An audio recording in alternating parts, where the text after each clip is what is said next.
Sa mga lalaking pinanganak noong 1991, aabot na sa edad na 34, sa simula ng 2025, mangyaring ihanda na ang inyong sarili upang yumaman at matanggap na ang lahat ng inyong hinihiling. Kung lalaktawan nyo naman ang video na ito, huwag kayong magrereklamo kung bakit nasa dilim pa rin ang inyong buhay at ang kapalaran ninyo ay walang tigil na paghihirap at hamon. Ilang beses ko na ba sinabi sa inyo ito? Masyadong marami na. Hindi lang nagkakataon na tinitignan pa rin ng mga tao ang direksyon kapag nagpapatayo ng bahay o tinitignan ng petsa kung kailan nag-host ng mga kaganapan, ang edad kapag ikinakasal, o bakit ang mga tao ay dapat magdasal para sa swerte o sa tet o Pasko. Hindi nagkataon na ang mga presidente o managers naglalagay ng feng shui at mga produktong pamahiin sa kanilang mga mesa sa opisina. Kung nagdududa ka pa rin, pakinggan mo muna ako mabuti. Ang isang larawan ay nagkakahalaga ng 1,000 salita, hindi ba? May hawak ako ngayon na isang libro tungkol sa feng shui at horoscope na isinulat ng higit sa 100 sa mga nangungunang eksperto na sa feng shui sa buong mundo. At dito may bahagi rito na nagsasabi tungkol sa mga tao na ipinanganak noong 1991. Sinasabi nito, ang mga lalaking ipinanganak noong 1991 ay may mahirap at mapanghamong buhay na may kaunting swerte. Ang nakatakdang katanyagan at karera nila ay bumababa. Ang kanilang buhay ay may kaunting kapalaran kaya kailangan nilang magkompromiso at magsakripisyo para sa iba. Hindi natatapos ang hirap sa kanilang buhay. Kung gusto nila ng mas magandang buhay ayon sa nais nila, dapat alam nila kung paano gamitin ang kanilang lakas sa 3 gintong panahon ng kanilang buhay kung saan sila ay 27, 34 at 68 years old, lalo na sa edad na 34. Dahil ang simula ng 2025 ay isa sa 3 pinakamahalagang oras sa 1991 men's horoscopes. Tignan nyo, nakikita nyo ba ito? Lahat ng sinasabi ko noon pa, may ebidensya. Pero nagdadalawang isip pa rin kayo magtiwala sa akin. Ang 3 gininto ang beses na binanggit sa libro ay ang 3 pinakamahalagang milestone sa 100-year cycle ng Feng Shui Flying Stars. Sa simula ng 2025, ang lumilipad na bituin numero 8 o bituin ng kayamanan ay nagiging lubhang aktibo. Kapag ginamit mo ang malakas na pinagmumula ng enerhiyang ito, sigurado ko ang iyong buhay ay gagawa ng isang napakalaking tagumpay. Hindi mo na kailangan mag-alala muli tungkol sa pera, trabaho o karera. Kaya naman, paano mo gagamitin ang malakas na mapagkukunan ng enerhiyang ito? Kailangan muna natin makilala ang tamang tao sa tamang panahon. At ang tamang tao ngayon ay ako, isang dalubhasa sa pagsasaliksik at paglalapat ng feng shui na nakatulong na sa libu-libong tao na makamit ang kanilang mapayapang buhay sa loob ng mahigit 10 taon na rin naman. Ito na rin ang tamang oras dahil nakilala mo naman ako sa gininto ang sandali ng iyong horoscope. Kaya wag mo nang naktawan ang video na ito. Sigurado ako,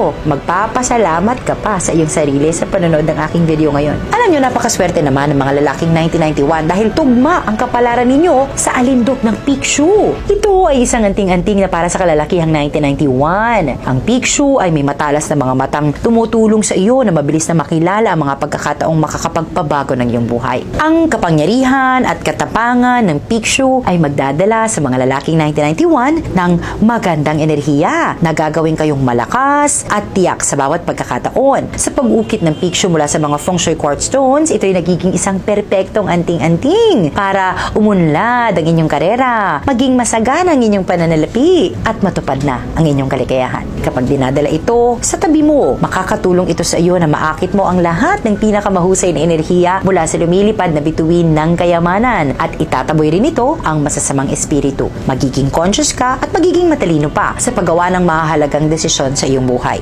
Talaga namang ito'y hindi lamang isang simpleng alahas na lang dahil ang kwintas na ito ay dumaan na rin sa sakramento at personal na rin na binasbasa ng mga pari sa simbahan. Dala ang misyon na magbigay ng swerte, kaligayahan, pati na rin ng blessings.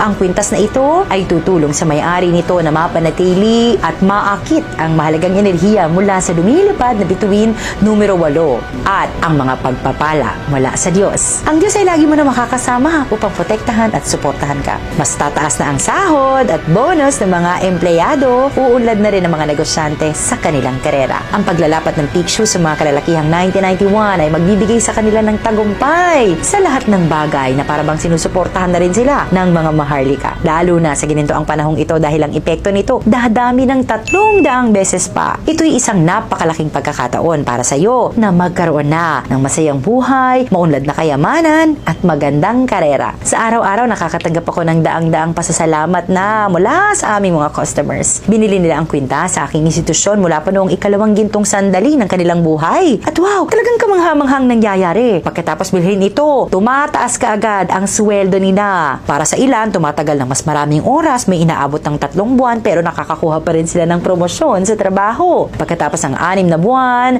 nakakabili na sila ng kotse. Pagkatapos ng 1 taon, may nakakabili na ng apartment sa sentro pa ng Maynila. At napakaswerte lalo ng mga nanalo sa loto dahil binago nito ang kanilang buhay pagkatapos lamang ng isang gabi. Kita nyo? Ang mga epekto ng feng shui, hindi na lamang chismis, lahat ay sinaliksik at napatunayan na. Ang feng shui ay tunay na mahiwaga. Kaya naman, ngayon na rin ang huling pagkakataon na hahayaan kong bilhin ng mga lalaking 1991 ang picture na kwintas sa halagang 1,799 pesos na lamang, nakalahati na ng orihinal na presyong nasa 3,599 pesos pa. Inaalo ko sa inyo ang abot kayang presyong ito dahil ito na rin ang huling gininto ang sandali sa 20-year cycle ng isang lumilipad na bituin. Ayoko palampasin nyo ang pagkakataon na minsan lang nangyayari sa loob ng 20 taon. Nalalapat lang ang presyong ito para sa iyo at sa iba pang 98 pang lalaking nanonood ng video na ito ngayon. Naiintindihan ko may mga nagdududa dahil ang presyo ay hindi mura. Ngunit dapat ko igarantiya naman na ang presyo ay sumasabay lamang sa kalidad. Hindi ka mabibigo kapag natanggap mo ito. Kung isasaalang-alang mo na ito ay isang bagay na magbabago ng iyong buhay para sa buhay na mas mahusay, mas mayaman, mas marangya at mas masaya, ito'y maliit na halaga ng pera lamang.